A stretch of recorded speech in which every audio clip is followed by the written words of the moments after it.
سامعین و سامعات، آج کے اس معاشرے میں، آج کے اس ماحول میں ہم سب پر ایک عظیم ذمہ داری عائد ہوتی ہے کہ ہم اپنی اولاد کی بہتر سے بہتر پرورش کریں۔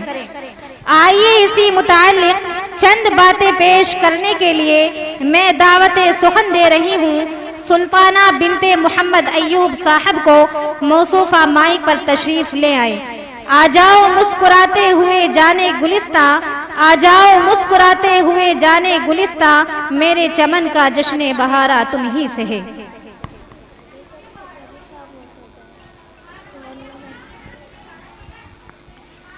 سبھی ماؤں بہنوں سے گزارش ہے کہ سنجیدگی کا ماحول بنائے رکھیں۔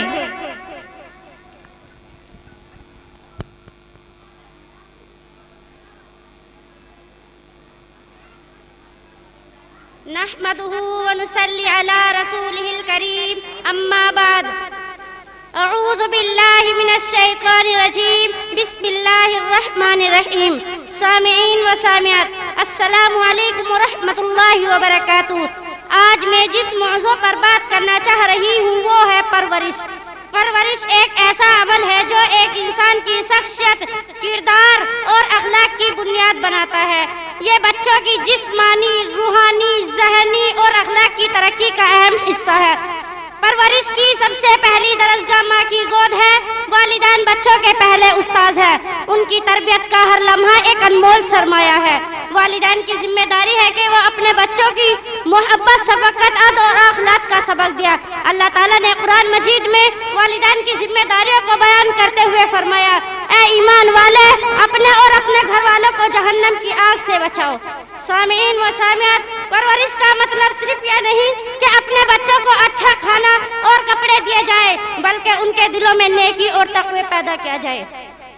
انہیں سچ بولنا، امانت داری اور انصاف اور احترام کے رسول سکھائے جائے۔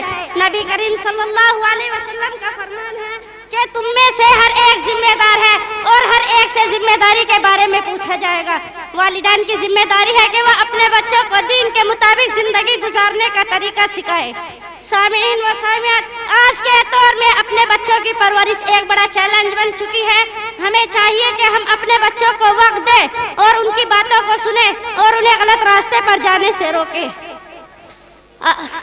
والدین کی محبت ہے کہ والدین کی محبت، رہنمائی اور اس کی تربیت کا وہ ستون ہے جن بچوں کی ہم پر مستقبل قائم ہوتی ہے۔